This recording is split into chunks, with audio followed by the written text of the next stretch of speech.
Well, that was a hot mess with a side of crazy. So I'm not surprised you're back again, Mr. Harper. Why don't you tell me what happened since then? Okay, well, since the show,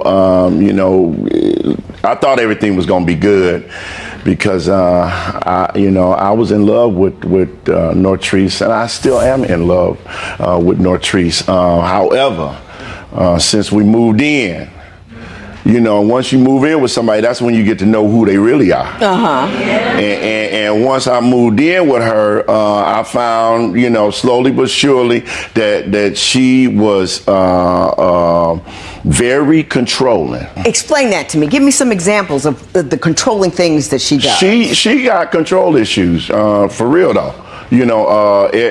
She control every aspect of the house. Everything, I don't care what's happening. She control what time she want the TVs cut on. She will control what time she want the TVs cut off. She can control what channels, what networks we watching, and all that kind of stuff. You say she controls your career too, though. Where you're supposed to be singing? Tell me about that. I'm a singer, and one of her close friends one of her relatives actually owns a funeral home. And so every funeral that comes through this funeral home, she's booking me for it. She don't ask me, Lauren, do you want to do this funeral? Do you want to do that funeral? She's booking me for the funerals. I come and find out that she got me on schedule. It could be tomorrow. And she said, you got a funeral tomorrow. And then she's booking the songs that I'm singing. So I don't even get a chance to decide if I want to sing a certain song. She's booking the same song. Now, when I'm singing this song at the funeral, they're enjoying it. So she's booking the same song at all these funerals. And I'm just like, whoa, wow. Why don't you let this man sing a new song at the funeral? I wish I could control how much this man lies. Will you tell me what's going on? You say you're not a controlling woman? I am not a controlling woman, Your Honor. I thought I was being the woman of the house. Mm-hmm. Woman of the house. He demands certain things. He wants the house to look a certain way. And in order for the house to be a certain way, everybody has to comply with everything that's going on in the house. What kind of compliance are you looking for? Just pick up your own stuff, Your Honor. It's simple stuff. It ain't complicated, it ain't rocket science. I clean up, I go to the store, I make sure he has everything that he needs, everything that he asked me to do. But when I do it, I'm controlling. Your Honor. Lord, shut up. Hey. See, this is what I'm talking about. Hey. Be calm. What is your main complaint with him? He getting on my nerves. What's he doing? He is triggering my asthma. I found out Lauren was the trigger to my asthma. I can ask Lauren to take out the trash. He'd be like, oh, I took it out. Trash right there. Nortrice, I don't know why you standing here telling us a lie like that. Now, we can't even let the house get dirty because you so much in control of everything. Because she's a control freak, and I'm telling you, the house never gets dirty. Right. So what are you talking about? Well, you say he's controlling the money. Man. He only gives you $200. $200 a week. Yet he's performing. He's performing all the time. But is that for everything? For food? That's for everything. That's for everything, or whatever else he thinks he'll pay for it. He'll pay for it, or I'm supposed to figure it out. After the $800, I gotta figure it out. But wait a minute, hold on. Where your money at though? That's the problem. Is she working? Listen, she ain't working no regular job enough to get no money because I don't see no money. That's the problem I'm talking about. I don't see no money. She doing comedy and she doing good. I appreciate all that, but she doing more stand up than we doing laying down. I don't understand it. I really don't. I don't understand it. I don't see no money. My thing is this. If you're doing stand up, fine and dandy, but bring a check home. Do you bring home your money? Yeah, and I bring home my money. My money goes back into the household. It ain't like I'm taking elaborate trips because he ain't going on them with us. Okay, I got you. Now, I understand, Ms. Banner, your primary complaint is that though you've had him for 6 years, you've been living together, he won't marry you. Right. and you feel like you're getting strong along, that's why you want to end this Yeah. thing. So I want to talk about that. Yeah. Mr. Harper, is it true that you've set 2 wedding dates and you've canceled them both? We did, and Explain that to me. the problem is that every time it gets close to the time to actually get married, I get cold feet.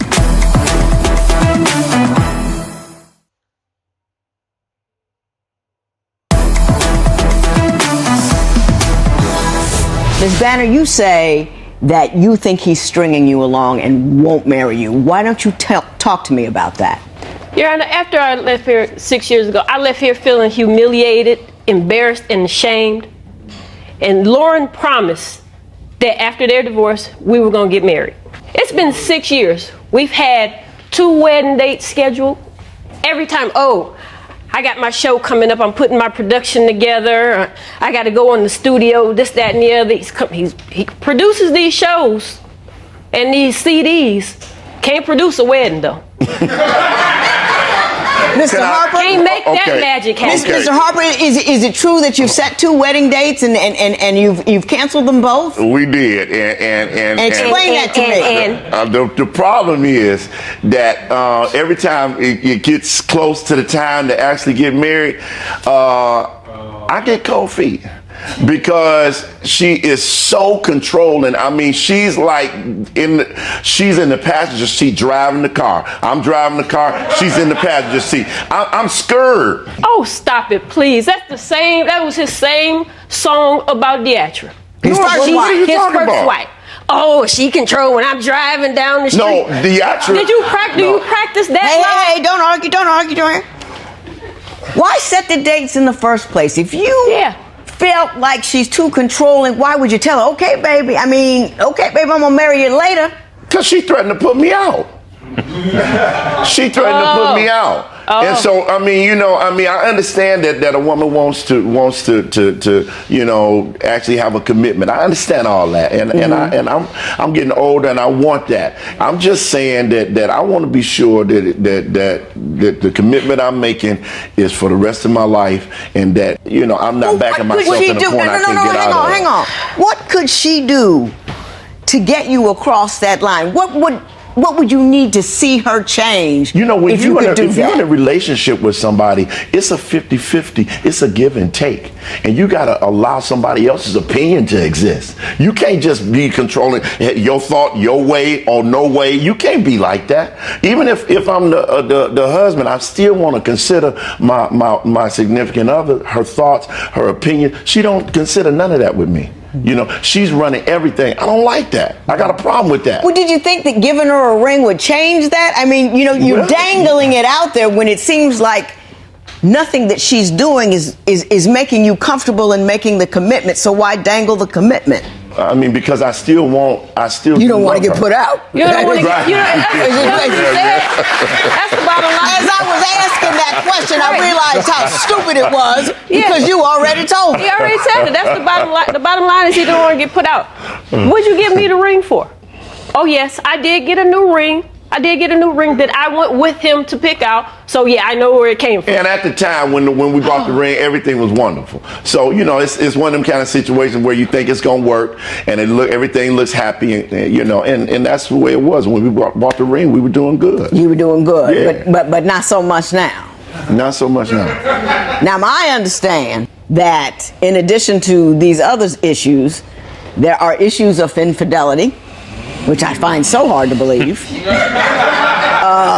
given the way that you two started out. So I want to switch pages here. Man, this relationship is just chaos from the start. Like, first of all, they literally started as a cheating situation, and now they're surprised there's no trust? That already tells you everything. And this whole she's controlling versus he's irresponsible thing. Honestly, it feels like both of them are just blaming each other instead of fixing anything. The guy is complaining she controls everything, TV, house, even his singing gigs. But at the same time, he's the one controlling the money and not giving her enough support. And then the marriage part, this is what really got me. 6 years, a child together, 2 wedding dates canceled. That's not confusion, that's hesitation. To me, it feels like he wants the benefits of the relationship, without actually committing fully. And the cheating accusations? That just makes it worse. When both people are constantly accusing each other, that usually means the trust is already gone. Honestly, this doesn't even feel like a relationship anymore. It feels like a constant argument. What do you guys think? Is she too controlling, or is he just avoiding commitment? Harper, you believe Ms. Banner's cheating on you. Why don't you tell me why you think that's happening? Well, first of all, when I went on a trip to New York. I was doing a show. I was supposed to be there for 3 days, but I ended up only being there for 2 days, and I had to come back home. What happened was I had left my phone at home. I turned around and went back home to my house and walked in my house and walked in. When I opened up the front door, I walked and stepped into a pile of dog mess. Now, my house ain't never dirty because she's always on top of that. She's a great cook and she's a good housekeeper. And so if the house is out of order, I know something wrong with that. And that's when I realized that she had not been at home for the last 2 days. And I went to the mailbox. I checked the mail. The mail is all this mail. And one of the mails was a Visa. And I looked at the Visa bill, and the Visa bill showed a hotel in Toledo, 2 or 3 days, different days. Mm-hmm. I called on that particular day, and she was checked in the hotel under her own name. She didn't even have sense enough to use somebody else's name. Ms. Banner, do you have a different version of that story, or did he get it accurate? No, he didn't get it accurate at all. If I was going somewhere to cheat, yeah, I would have went under a different name. I went under my own name because I went to do a gig. I went to do a comedy show. Lauren was already gone, but since he left his phone conveniently, he came back. He came back conveniently after 2 days. Well, don't you two people talk? I mean, my husband and I, if we're leaving town, yeah, I'm going over here, I'm going over here. Why would you not tell him you're going to a gig? How about that? Not if he doesn't take his phone. Lauren was gone. I got the gig after Lauren left. Yeah, and you couldn't call him because the phone was at home. Right. Oh, I get it. Do you get it? No. Well, because when I got home, when she finally got home, I showed her the receipts from Visa, how many times you done been in Toledo. If you just getting the gig, you've been back and forth to Toledo too many times for me not to know about it. Is there somebody in Toledo? Do you got a man in Toledo? A comedy club. You got a comedy club in Toledo. That's it. Toledo. Yeah, y'all doing a lot of laughing. I like performing. You're going to stick with that. I like performing. But you claim that he's cheating. I haven't caught him cheating, but it's been my experience. If there's somebody's always accusing you of something, they're doing it. I don't go around looking for little stuff for Lauren to be doing. Oh, he's doing this, he's doing that. We were trying to have a trusting relationship, but that's not been happening. Because every time I turn around, I'm screwing somebody. Well, listen, what else would you think? Every time I see her, when she go to one of her shows, she hugged up with different men. I don't understand it. If you look at her Facebook page, she got so many different people that she hugged up. She ain't hugged up with me, nothing. Well, Mr. Harper, I find it hard to be upset with her, given the person you brought here to see me. So we just have her come on out. Oh, let's talk about it. What the?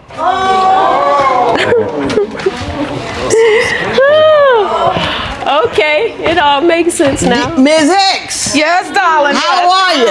I'm fine, Judge. You're back. Yes, I am. Yes, you I am. still humming? Yes, I am. Yes, I am. Oh, you humming too now, huh?